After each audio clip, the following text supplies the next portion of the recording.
Speaking of land and environment, World Cleanup Day is today, if I'm not wrong. And of course, here with me in studio, I have Oscar Wanjala. Oscar Wanjala is head of waste mapping at Let's Do It Kenya to help us understand where we are as a nation when it comes to how sensitive we are about our environment. Thank you so much for your time, Oscar. I can already see you're wearing your World Cleanup Day. Yeah, sure. That is fantastic. First of all, let's begin by you telling us, what is World Cleanup Day? Well, World Cleanup Day is a culmination of various activities, and the organization that coordinates the activities for the World Cleanup Day is called the Let's Do It Kenya. You know, today's event is a culmination of various activities. We've been having various cleanup exercises in Nairobi, in various parts of the country, but the Let's Do It Kenya tries to integrate the use of technology in waste management. For instance, we came up with an app whereby we are trying to involve everyone in participating in a way to handle the problem of trash and trash blindness. We are trying to do this by making sure that if you have a smartphone and you're capable of downloading an application, either Google Play Store or iPhone, iOS, like that, you can, when you notice a dump site or a trash or garbage anywhere, you can be able to you can take a picture of the app. Then from our side, we'll be able to see the places, the exact location, the type, and the size of the garbage. Then after a while, when we see that, we can monitor the concentration of the weight. Then we focus our efforts towards cleaning up the places. So, for instance, if we have like people in the CBD and they've taken photos of places like Mudhurwa where we see there's a concentration of garbage, then we see the type of garbage is a household item or market goods waste. We decide we come up with logistics and say maybe we'll need 50 people to go there and clean up the waste. Maybe we'll need a truck or just a small wheelbarrow to carry the garbage, and that's how we've been doing. Is there a theme for this year?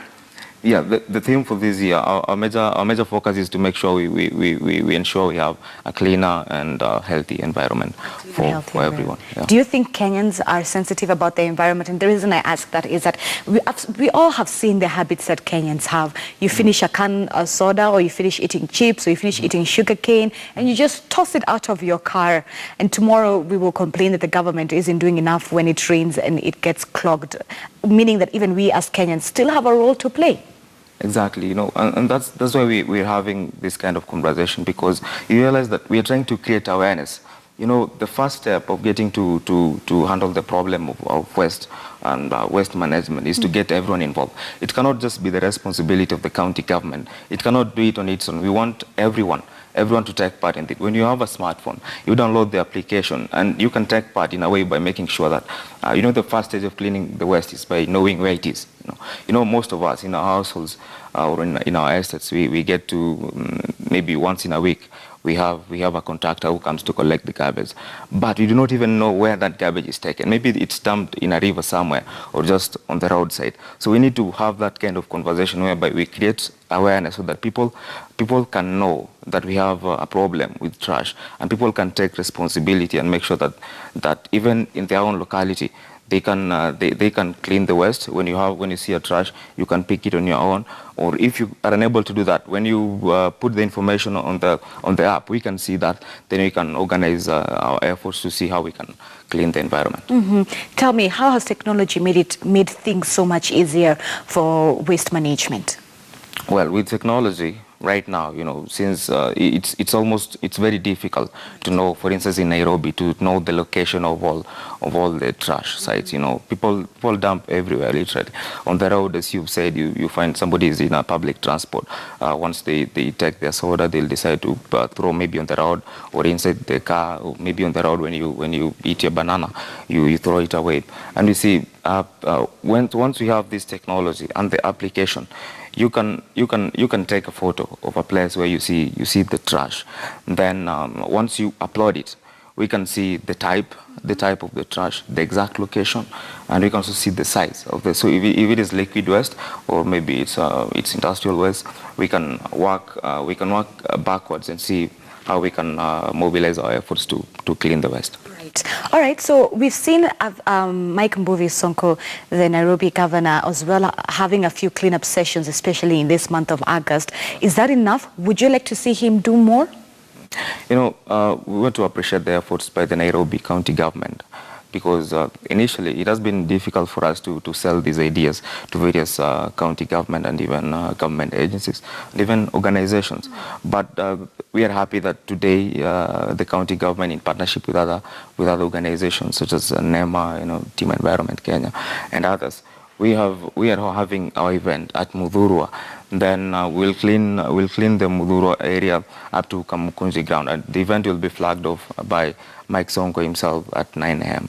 So this cleanup activities, regular cleanups, especially in Nairobi and in the wards, basically they will help to create awareness. It's not a long-term plan. It's just a short fix to a problem. But the most important thing is to create awareness so that we get people to understand that we have a problem of trash, and we get to know the benefits of having preserving our environment and cleaning up the waste. Once you have people on the same page thinking about cleaning our environment and making our environment clean, we can have people being cautious about where they dump their waste.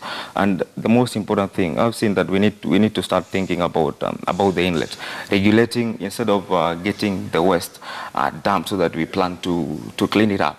We can start thinking about managing the inlet.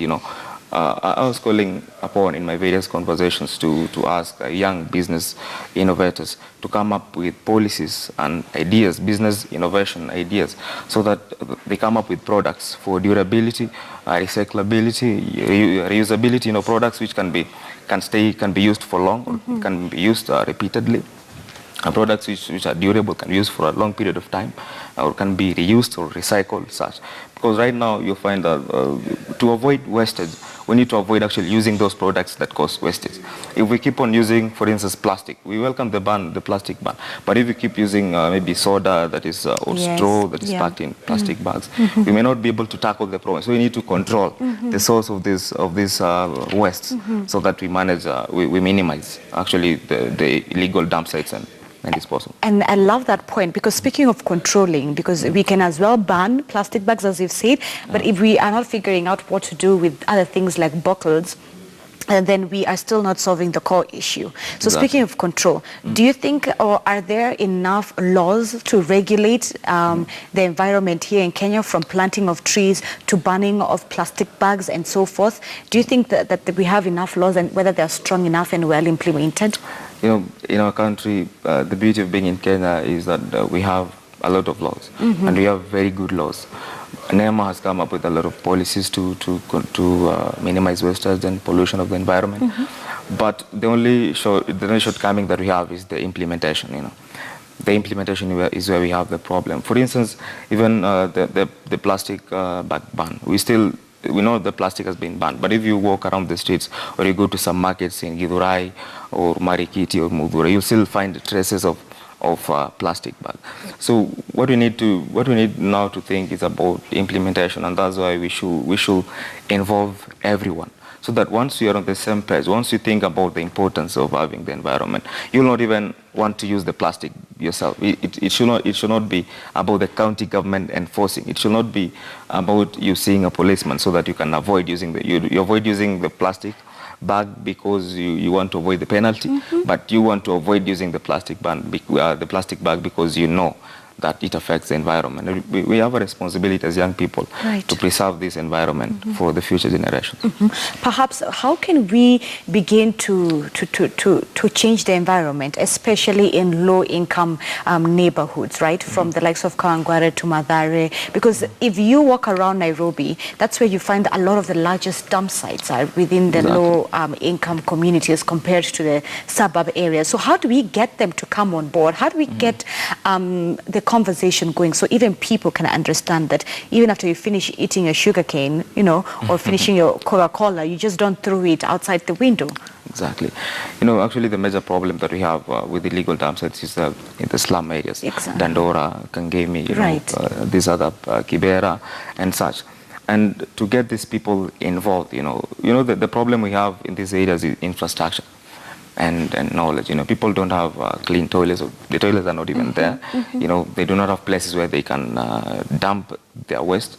And once we get the government to provide these facilities, if for instance you're walking in town, then you're having your drink or you're eating your bread, then you can't see a dustbin. You have an intention of putting the waste in the right place, but you can't see the place where you can put it. It will be very difficult for us to have a control to have a proper waste management. So to have this conversation with people, we want to engage local communities, local leaders to use technology so that we can help them. We can help them in cleaning the environment. All right, so lastly, the event is happening today. Starts at 9 a.m. You said Mike Mbuvi Sonko himself is going to be there. Where exactly, in case Kenyans would also want to come and participate? Well, we have various activities. In Nairobi, the activity we'll start it off at Muthurwa, then we'll clean up the Muthurwa area to Kamukunji grounds.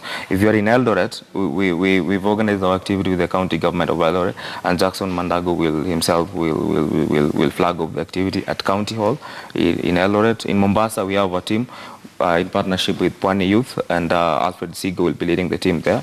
Then we also have activities in Nyeri and Busia. Right. So we have these activities. Even in Nairobi, again, we have at the hub in Karen, where we have an activity there. We'll be cleaning up the area. All right, I know that, is it only just cleaning up, or you'd also have tree planting and other activities that have to do with the environment, or it's strictly just cleaning up? No, for today, what we are doing, we're just cleaning up the environment. We are joining millions of people across the world in more than 150 countries to clean up the environment, so that we want to create awareness on the importance of having a clean environment. Once we have this, we are coming up with initiatives. We have a plan, call it Keep It Clean.